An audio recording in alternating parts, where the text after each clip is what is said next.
almost as soon as I left Mexico, I started making plans to try to get back. The first leg of my journey to Oaxaca took me from Panama City Beach, Florida to Houston, Texas, riding across bayou country through an immense expanse of bridges.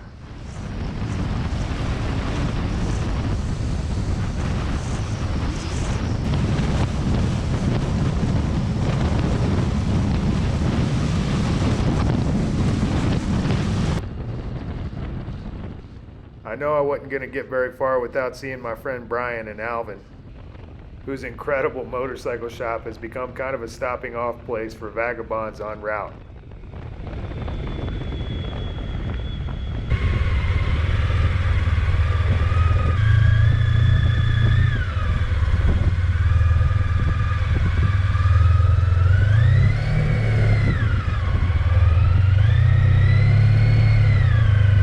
So you just basically threw this together with parts you had laying around. Yeah, everything came out of the fucking shelf. Check out this shifter. Way up there. No front brake. God, this thing's a damn, death man. machine from Yeah. hell. You better be on top of your game, man. You ain't gonna stop it. That's the problem. Right, Start right. it, that'd be the problem sometimes. It fucking starts right up with the accelerator pump. That's what was it. I was scheduled to go to be a nurse. That's just hilarious. No Most kidding. people, yeah, but I had a friend of mine up there. Now you're a nurse of motorcycles. Yeah, well, you know, I've always been that. But the old boy fucking, I made friends with a guy up there, you know, and he was a nurse. And I'm watching his life, and I mean, this guy's got a great life going on. He's working at 3 different hospitals, Central Missouri, and I'm like, why you do that? He says, because I don't want any overtime. And I looked at him, I said, really? I was like, you know, overtime. He goes, that's what they tax you at. Yeah. So he was playing really? he's playing these hospitals. Okay. Got 3 of them going. He's an emergency room tech, you know, he's pretty dang gum sharp. And I said, how'd you get to be in this spot? Oh, I took a 2-year fucking course at Moberly Community College. My traveling back in the days, you couldn't get a hotel because you walked in there looking like you did. Right. Yeah. They wouldn't give you a hotel. No. Back when my hair was real long, boy, most of them thought I was coming in to kill their children. You know? It's like, no, I just want a room. You know? Yeah, it's like back in the day, nobody knew my name. To this day, a lot of guys don't know what my real name is, you know? It was a nickname. Not given by me. You know, if you name yourself, you're really a fucking piece of shit. You know? Like I know a guy named Wet Spot. Guess what he fucking got called Wet Spot from? You know? That ain't shit, you know? TV set. Man, you turn that on, it gets so sideways so quick. It's just a platform of dumb. Yep. It kills you to watch it. And then you go down to Mexico and you're having the time of your life down there, and Yeah. everybody's just swinging and partying. And, I'm telling you. yeah. Yeah. Yeah.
Joe, that thing of Joe's looks like one of them fighter things from Star Wars, doesn't it? Hell of bikes. What do they call it? Yeah. Starfighter or something? Working on them sucks, but Right. it is what Right. it is. Right. Hey, what are you doing standing over there?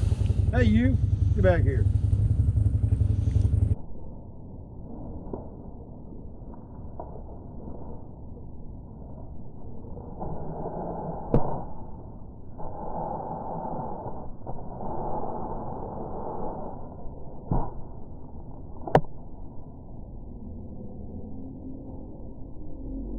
He was sitting there working on Tracy's bike that day. The static went out on it.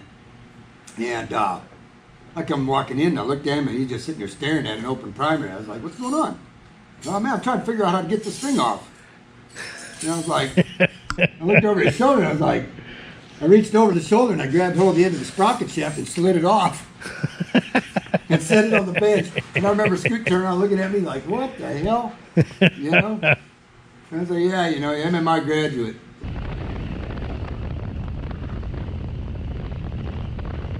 Just left Bryan's place, and wind's blowing hard as all get out. Now, one of my strategies, which works pretty well in a flat area, I'll figure out what direction the wind is coming from, look at a map, and go in a direction where I have a tailwind. I looked at the weather forecast. The wind is supposed to die down in a couple hours, so by that time, I'm gonna go west and then straight south.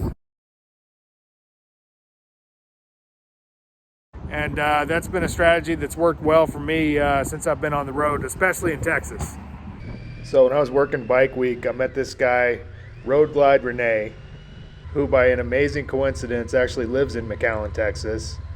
And he told me, look man, next time you go to Mexico, if you don't stop by my place, I'm gonna be pissed. So of course I had to pay him a visit. ¿Qué onda? Hey. Es perfecto, sí, sí, sí. What's up, brother? How you doing, man? What's going on, Good man? to see you, brother. Good to see you. Yeah. Telling my wife, I was like, no, he texted me that he was coming down. I said I knew he was coming, but this is awesome, man. This is a new ride. This is the new bike, man. I'm just getting it broken in. Awesome, brother. So this is Road Glide Renee. What's up, guys? Instagram. You got Yep. a YouTube channel. He posts funny videos of him riding around on a road glide, That's it, smoking brother. a cigar. That's it. You name it. That's I it. love it. So we met at Bike Week, and he threatened me. He actually said, bro, if I find out you come through McAllen without stopping at my place, I'm going to be pissed. You can forget So it, right? For here sure. I am. So he got me. Awesome, brother. Nah, This is Renee's bike. I put this on for him in Bike Week. This is one of ours, Memphis Shades. Road Glide Renee and YouTube setup and all of that. These guys have got the nicest gym I have ever seen. That is not messing around. That is serious. That's what I only pay for. So what do we got? Spam and eggs? Spam eggs, little toast. You want orange juice? I got coffee too. I'm freaking excited for you. Like I'm gonna be like going with you, but you know, virtually, I guess. Yeah. Pretty pumped about it. This spam is awesome, man. Yeah. Yeah, that is fantastic. I'm a freaking spam fanatic, man. If I could time it up to where my wife is available, Yeah. that would even make me feel that much better. Right. She knows the people. She's the native speaker. You know, I think that's a big. That would make it a lot That's easier. huge for me. Does she travel down there? She hasn't been to Mexico in years. Really? Yeah. Years. A little late, but it's Pico the guy. Look, Pico. That's my mother-in-law made that from scratch. Oh, really? Yeah. And you speak Spanish. Yeah. You're already at a huge advantage Yeah. over a lot of people. They come down there. It's really tough for a lot of white people to learn that language. Really? It is. It is. It's Registering the bike. What's all involved there? Title? They need the title. So you need to show them your title, Okay. title, registration, driver's license, and they'll make copies of all of that, and then they like figure out the value of your bike, and so you leave a deposit at the border. For your bike, it'll probably be $400 or $500. You'll leave as a deposit, and then plus you pay an extra $95 just for the it's like the cost of driving down there. But then you're good. You're legal for 6 months. Being a border patrol agent, Renee lives about 5 minutes from the border and offered to give me an escort so I could cross and get my paperwork.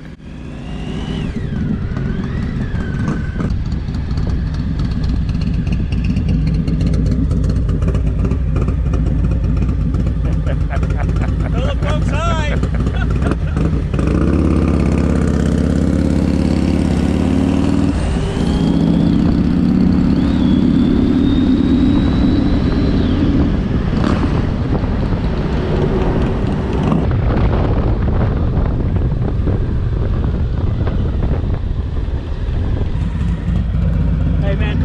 having me, brother. Anything Appreciate you it, need, let me man. know. You got my Thanks, number. man. All right, let me know Yep. when you get there. We'll keep All in right. touch, man. Sure, man. Hell yeah, Later. dude. Be safe. Appreciate it.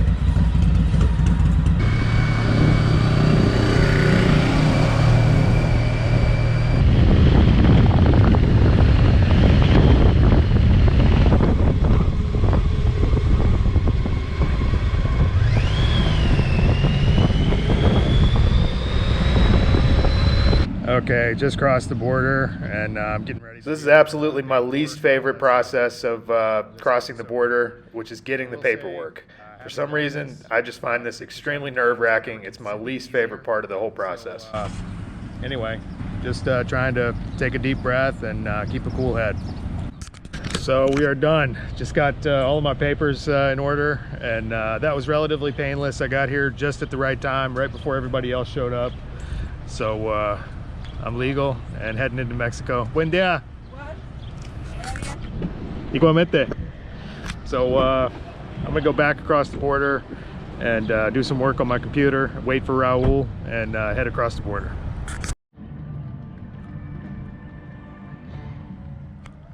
As it turned out, my buddy Raul got caught up in Corpus Christi, so I started driving around until I saw this Harley shop.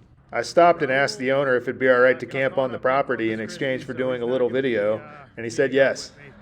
And so I found this Harley shop. I was just riding around, and I stopped and talked to them and told them I was on a journey to Mexico, and asked if I'd camp in the yard, and they said no problem. So here I am, and we'll probably camp under this awning, maybe that awning, we'll see.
It's about 5 a.m.